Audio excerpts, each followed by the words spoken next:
Bismillahirrahmanirrahim.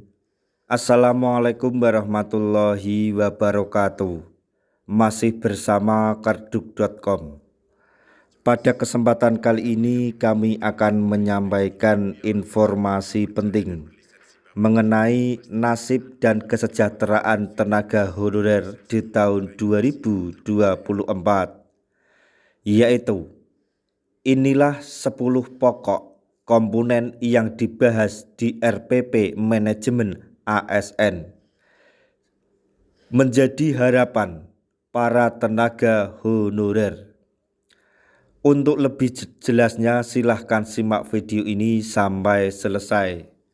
Tapi sebelum kami lanjutkan, bagi rekan-rekan yang baru menemukan channel ini, tekan like dan subscribe-nya, dan juga tekan lonceng notifikasinya supaya nanti bisa mengetahui informasi terbaru terkait dengan rekrutmen CASN dan pengangkatan tenaga honorer menjadi ASN tahun 2024.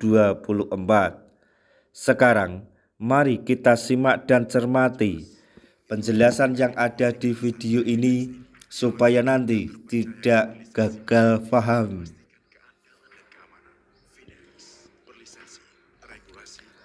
Kementerian Pendayagunaan Aparatur Negara dan Reformasi Birokrasi (PAN-RB) telah mengadakan rapat penting di Jakarta untuk membahas rancangan peraturan pemerintah atau RPP tentang manajemen aparatur sipil negara atau ASN. Rapat ini dipimpin oleh PLT Deputi Bidang SDM Aparatur Kementerian PAN-RB Abdullah Azwar Anas, maksudnya Abdul Hakim maksud kami, dan dihadiri oleh berbagai pemangku kepentingan termasuk tim independen Reformasi Birokrasi Nasional atau TIR-BN, akademisi dan komite pengarah reformasi birokrasi nasional. Tujuan utama dari rapat ini adalah untuk mengumpulkan masukan dari berbagai pihak sebagai bagian dari uji publik RPP Manajemen ASN. Sejumlah tokoh hadir dalam pertemuan ini baik secara langsung maupun daring, termasuk Sekretaris Kementerian PAN-RB Rini Widiantini, Ketua TIR-BN Sony Sumarsono, serta anggota TIR-BN seperti Eva Sundari, Budi Setiono, dan Wila Supiyadi. Dari kalangan akademisi hadir juga dosen Fakultas Ilmu Sosial dan Ilmu Politik UIN Syarif Hidayatullah, Ahmad Bakri Iksan, serta Sekretaris Eksekutif Komite Pengarah Reformasi Birokrasi Nasional Eko Prasojo, Badan Kepegawaian Negara atau BKN, dan Lembaga Administrasi Negara atau LAN juga ikut serta dalam pembahasan ini. Tahapan selanjutnya adalah uji publik RPP Manajemen ASN yang menurut Menteri PAN-RB diperlukan untuk memperkaya substansi agar PP yang dihasilkan lebih komprehensif. Abdul Hakim menyebutkan bahwa rapat 10 pokok maksudnya terdapat 10 pokok pengaturan dalam RPP Manajemen ASN, yaitu 1. Penguatan asas, nilai, kode etik, dan perilaku. 2. Jenis dan kedudukan ASN.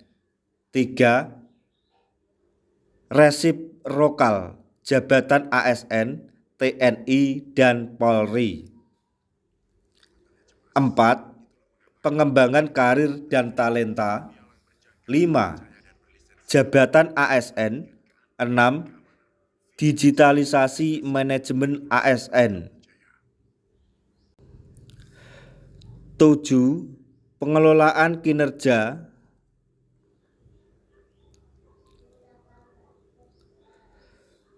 7.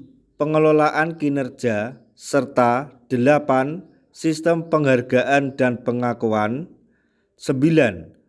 Penguatan budaya kerja dan citra institusi. 10. Perencanaan kebutuhan dan pengadaan.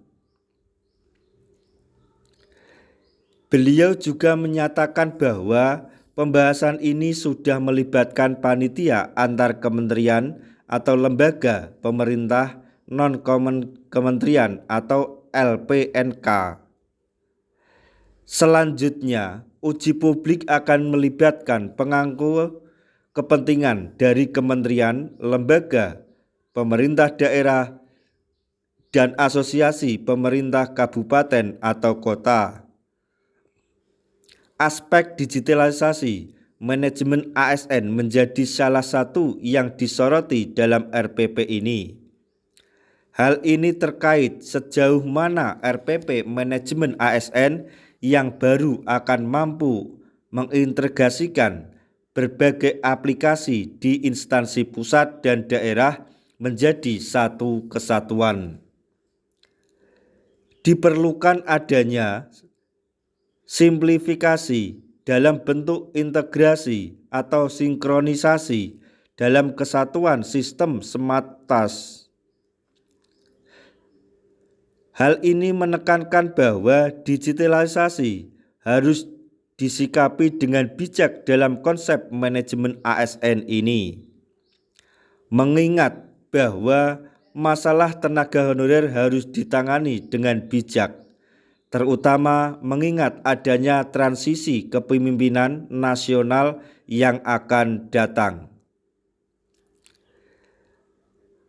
Di sisi lain, penataan tenaga non-ASN perlu dilakukan dengan identifikasi yang komprehensif dan prioritas harus diberikan kepada guru honorer yang sudah lama mengabdi. Identifikasi ini harus dilakukan dengan jelas agar pendidikan tidak terganggu dan penghargaan atau apresiasi kepada guru honorer tidak diprioritaskan. Maksudnya dapat diprioritaskan. Pentingnya kolaborasi dan komitmen semua pihak dalam penataan tenaga non-ASN juga menjadi hal khusus agar aturan yang diterbitkan dapat diimplementasikan secara efektif. Prinsip kebutuhan harus menjadi dasar dalam menyelesaikan masalah tenaga non-ASN, dan kuncinya adalah political will atau komitmen dari pimpinan. Terakhir, RPP manajemen ASN diharapkan dapat mendorong transformasi dalam penggunaan sumber daya bersama yang menjamin mobilitas SDM. Untuk mencapai transformasi ini perlu adanya keselarasan antara rencana strategis nasional, desain kelembagaan, dan desain SDM aparatur.